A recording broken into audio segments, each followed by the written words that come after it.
आंचल आजकल की एक मॉडर्न लड़की थी जिसे अच्छे कपड़े पहनना, अच्छा खाना खाना, नई नई जगह पर जाना खूब पसंद था। इसी के साथ ही उसका एक और शौक था, परफ्यूम्स का, वो भी महंगे महंगे परफ्यूम।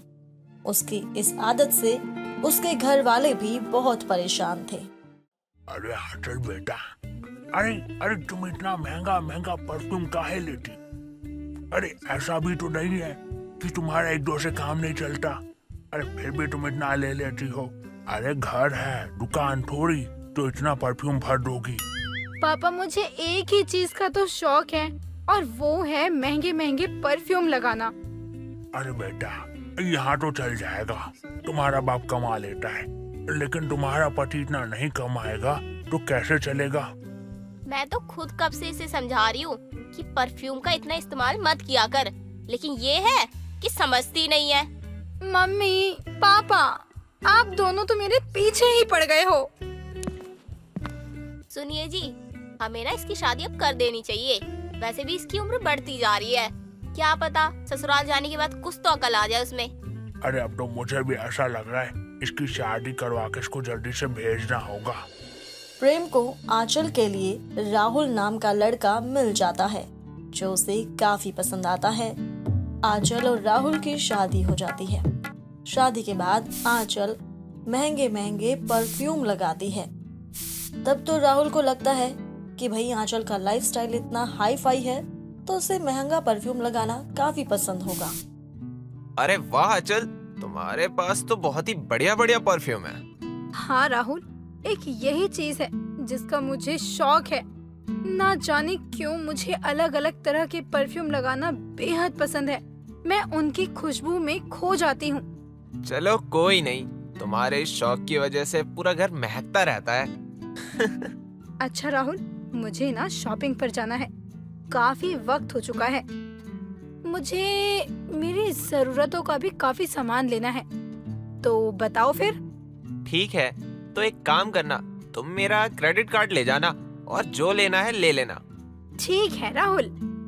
अब राहुल का कार्ड लेकर आंचल शॉपिंग करने चली जाती है, जहां उसे फिर से एक बार बहुत महंगा परफ्यूम पसंद आ जाता है, जिसकी खुशबू तो कुछ खास नहीं थी, वो तो बस महंगा था। अब भाई आंचल को लगता था कि अगर महंगा है तो खुशबू भी अच्छी ही होगी, इसलिए वो उसे ले लेती है। और ऐसा अक्सर ही होता कि वो किसी भी तरह की खुशबू का परफ्यूम ले लेती, उसे बस महंगे से मतलब था। वो घर आती है। भाभी, आप आ गई शॉपिंग करके? हाँ जूही, मैं आ गई। जरा हमें भी दिखाओ, क्या लाई हो तुम?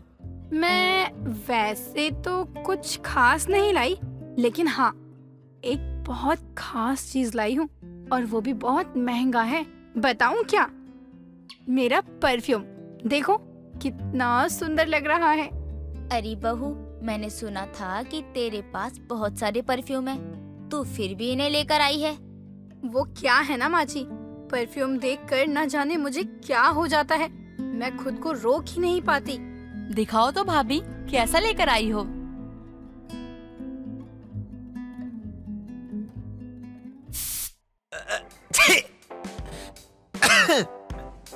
कैसा परफ्यूम है आंचल? इससे तो मुझे छींक आने लगी। मुझे तो इससे कुछ भी नहीं हुआ, ना जाने आपको क्यों ही छींक आ रही है। वाकई भाभी, इसकी खुशबू तो बिल्कुल भी अच्छी नहीं है। ऐसा थोड़ी ना होता है, ये इतना महंगा परफ्यूम है, अब इसकी खुशबू से तुम ही ऐसी चीजें हो रही है तो मैं क्या करूं? जरा दिखाओ तो कितना महंगा है। आंचल, इतना महंगा परफ्यूम? अरे यार, तुम्हें क्या जरूरत है, इतनी सी चीज पर इतने पैसे कौन खर्च करता है? लेकिन राहुल, तुमने ही तो कहा था कि मुझे जो लेना है वो मैं ले लूं। अब जब ले लिया तो घर में ऐसे कलेश हो रहे हैं। अरे तू तो कल को कहेगी कि तुझे हवाई जहाज खरीदना है, तो क्या तुझे वो भी दिलवाना पड़ेगा हमें? ये भी भला कोई बात हुई तेरी? आंचल प्लीज, अपने इस तरह के खर्चों पर थोड़ी लगाम लगाओ। और ऐसा तो नहीं है कि तुम्हारे पास कोई परफ्यूम ही नहीं है। आंचल यहाँ तो राहुल के सामने ये हामी भर देती है कि वो अब ऐसा नहीं करेगी। कुछ टाइम के बाद तो वो ठीक रहती है, लेकिन फिर से उसका ये शौक जाग जाता है। कहाँ जा रही हो आंचल? राहुल, मुझे पार्लर जाना है। काफी समय हो चुका है मैं पार्लर नहीं गई। आज फ्री हूँ तो सोच रही हूँ कि पार्लर ही चली जाती हूँ। ठीक है, थोड़ा टाइम से आ जाना। आंचल घर से निकलती है पार्लर के नाम से, लेकिन वो एक बार फिर से परफ्यूम लेने चली जाती है। बहुत ही महंगा परफ्यूम लेकर वो घर आती है, लेकिन इस बार वो उसे अपने पर्स में छिपा लेती है। कमरे में राहुल बेड पर लेटा होता है। तुम आ गई आंचल? चलो, अब आ गई हो तो एक कप चाय पिला दो। ठीक है, बस थोड़ी देर और रुक जाइए, अभी लेकर आती हूँ। ये आंचल भी ना अपना पर्स यहीं छोड़ गई। मैं ही उठा कर रख देता हूँ इसे। परफ्यूम फिर से। आंचल, आंचल, यहाँ आओ। क्या क्या हुआ राहुल? तुम इस तरह से क्यों चिल्ला रहे हो? ये क्या है? एक और परफ्यूम, वो भी इतना महंगा? मैंने तुम्हें पहले ही कहा था ना, ये इतना महंगा परफ्यूम मत खरीदना, लेकिन तुमने मेरी बात नहीं मानी और तुमने मेरे क्रेडिट कार्ड से ही पेमेंट करी है। ओह राहुल, वो मुझे ये पसंद आ गया था तो। तुम्हारी पसंद तो हमें किसी दिन बर्बाद करके छोड़ेगी। मुझे माफ कर दो राहुल, अब से मैं ऐसा कभी नहीं करूँगी। अब कहते हैं कि चोर चोरी से जाए लेकिन हेरा फेरी से नहीं। ऐसा ही कुछ आंचल के साथ होता है, जो अपनी आदत से बाज आने वाली थी नहीं, लेकिन इस बार तो उसे झटका लगने वाला था। दरअसल एक दिन घर पर कोई नहीं होता। तब आंचल को गली में आवाज आती है कि कोई परफ्यूम बेचने के लिए आया होता है। आंचल घर का दरवाजा खोलती है। भैया, क्या बेच रहे हो? अरे बहन, परफ्यूम बेच रहा हूँ। महंगा परफ्यूम सस्ते में, खुशबू की गारंटी है। अच्छा माल सस्ते में है बहन, खरीद लो आप भी। अरे वाह, मतलब महंगा वाला परफ्यूम मुझे सस्ते में मिल जाएगा। लेकिन अगर राहुल को पता चला तो? पर उन्हें पता कैसे चलेगा? मैं उन्हें बताऊंगी ही नहीं। एक काम करती हूँ, मैं ये परफ्यूम ले ही लेती हूँ। भैया एक काम करो, आप ना मुझे 2 परफ्यूम दे दो। यस, मजा ही आ गया। मुझे महंगे वाले परफ्यूम सस्ते में मिल गए। इस पर रेट तो बहुत ज्यादा लिखा है, लेकिन है तो ये सस्ता ही। आंचल उस परफ्यूम को अपने शरीर पर भर भर कर लगा लेती है। राहुल घर आता है और देखता है कि सारे घर में अजीब सी महक आ रही है। आंचल, तुमने फिर से ये महंगा परफ्यूम लिया है क्या? पूरे घर में अजीब सी महक आ रही है। वैसे तो तुमने सही ही कहा है, लेकिन इस बार मैंने महंगा नहीं बल्कि सस्ता परफ्यूम लिया है। अरे यार, तुम्हारी बुद्धि में कोई बात घुसती क्यों नहीं है? मैंने तुम्हें कहा था ना कि अब तुम ऐसा कुछ नहीं खरीदोगी। लेकिन आपने कहा था कि मैं कोई महंगी चीज ना खरीदूं। तुमसे तो इस बारे में बात करना ही बेकार है। उफ, मुझे एकदम से ये शरीर पर इतनी खुजली क्यों होने लग रही है? ओह माय गॉड, मेरी स्किन तो लाल पड़ गई।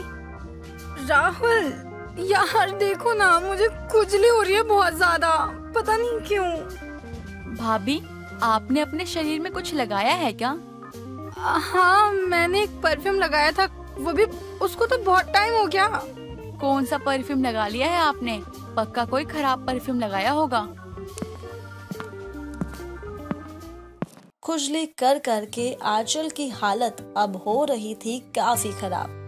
तब राहुल उसे लेकर जाता है डॉक्टर के पास, जहां डॉक्टर से उन्हें पता चलता है कि खराब परफ्यूम लगाने की वजह से आंचल की स्किन बर्न हो रही है। ये क्या? मेरे शरीर पर अब निशान पड़ जाएंगे। अरे आंचल, ये क्या किया तुमने? अरे कितने परफ्यूम यूज किए हैं तुमने अपने बॉडी के ऊपर? अरे हमारे बॉडी पे इतने तरह के केमिकल यूज नहीं करने चाहिए थे। अच्छा चलो कोई बात नहीं, अब घबराओ मत। अब मैं ये कुछ दवाइयाँ लिख कर दे रहा हूँ, ये खा लेना, समय से ठीक हो जाओगी। आंचल, तुम आज के बाद अब कोई भी परफ्यूम नहीं खरीदोगी और ना ही लगाओगी। हे भगवान, मुझे कोई ठीक कर दो प्लीज। मैं तो खुजली कर कर के परेशान हो चुकी हूँ यार। राहुल प्लीज कुछ करो ना। डॉक्टर ने दवाई दी है ना, ठीक हो जाओगी। एक के बाद एक दिन बीतते चले जाते हैं। आंचल दवाई लगाती है वो ठीक हो जाती है, जिसके बाद फिर उसका वही परफ्यूम का शौक जाग उठता है। वो अब नए परफ्यूम तो नहीं खरीदती, लेकिन जो रखे थे उन्हें लगाना उसने अभी तक नहीं छोड़ा था। सभी घर वाले उसे इस बात पर समझा कर थक चुके थे, लेकिन मजाल कि आंचल किसी की बात सुन ले। आंचल, तुमने ठीक होते ही फिर से परफ्यूम लगाना स्टार्ट कर दिया। अब तो मैं ठीक हो चुकी हूँ, तो फिर अब क्या परेशानी है? अरे भाई, जब तुम्हारी स्किन पर एलर्जी हो रही है परफ्यूम से, तो तुम्हें लगाने की क्या जरूरत है? आप भी ना जाने कैसी बात कर रहे हैं। अरे जिन परफ्यूम से मुझे एलर्जी थी उनको तो मैंने कब का ही फेंक दिया। ठीक है, करो अपनी मनमानी। अब कुछ होगा ना तो खुद ही पता चल जाएगा। राहुल की बात सच भी होती है कि आंचल की स्किन पर फिर से एक बार एलर्जी होने लगती है, और इस बार तो पहले से भी ज्यादा। राहुल कुछ तो करो, प्लीज कुछ करो, मेरी स्किन पर बहुत जलन हो रही है। मैं तुम्हें कब से मना कर रहा हूँ कि तुम ये सब अपनी स्किन पर मत लगाओ, लेकिन तुम हो कि मेरी बात सुनो तब ना। राहुल यार प्लीज मुझे बाद में सुना लेना तुम, लेकिन मुझे अभी डॉक्टर के पास ले चलो प्लीज। अरे आंचल, तुम्हारी स्किन तो बहुत खराब हो चुकी है। डॉक्टर प्लीज प्लीज मुझे कोई दवाई लगा दीजिए, मुझे बहुत तकलीफ हो रही है। हाँ, मैं एक काम करता हूँ, तुमको एक पेस्ट देता हूँ, तुम उसे वहाँ लगा लेना जहाँ खुजली या ईचिंग हो रही हो, इससे तुम्हें राहत मिलेगी। डॉक्टर, अब आप ही समझाइए कि ये सब इसे उन महंगे परफ्यूम की वजह से हो रहा है। मेरी समझती तो है नहीं, अब आप समझाइए। अरे आंचल, तुम्हें हमारी बात माननी होगी, वरना अगर ऐसा ही चलता रहा तो आने वाले समय में तुम्हारा पूरा शरीर खराब हो जाएगा। अब जल्दी से पेस्ट लगा लो ताकि स्किन और न जले। हाय राम, मैं तो मर गई इस जलन के मारे। उफ, बहुत जल रहा है मेरी स्किन। भाभी लाओ, मैं आपको पेस्ट लगा देती हूँ, आप आराम से बैठो यहाँ पे। ये मेरे चेहरे पर क्या हो गया? राहुल देखो ना, ये मेरे फेस को क्या हुआ? लगता है कि तुम्हारे चेहरे पर भी एलर्जी हो गई है, इसलिए सारा चेहरा लाल पड़ रहा है। आंचल, इसलिए मैं तुमसे हमेशा कहता था कि मत करो ये सब, मगर तुम हो कि मेरी बात मानोगी नहीं। तुम्हें ये जो भी हो रहा है ना, ये बस तुम्हारे शौक की वजह से हो रहा है। मुझे मेरी गलती का एहसास हो गया राहुल। एक तो मैंने अपने शौक पूरे करने के लिए इतने पैसे बर्बाद किए, और अब इससे मुझे नुकसान भी हो रहा है। चलो अच्छा है, कम से कम तुम्हें अकल तो आ गई। समझाने से ना सही, ठोकर लगने से तो आ गई ना। आपको अभी भी इसी चीज की पड़ी है। अरे मेरा शरीर जल रहा है, उसका क्या? ठीक है, चिंता मत करो, ये सब ठीक हो जाएगा। बस तुम ठीक हो जाने के बाद ना वापस से अपना परफ्यूम मत लगाने लग जाना। उसके बाद आंचल ने फिर कभी भी परफ्यूम खरीदना तो दूर, कभी परफ्यूम का नाम भी नहीं लिया, और उस वक्त के साथ उसकी एलर्जी भी ठीक हो गई थी। दोस्तों, अगर आपको ये कहानी पसंद आई तो इसे लाइक करें, शेयर करें और कमेंट करके बताएं कि कहानी में आपको सबसे अच्छा क्या लगा।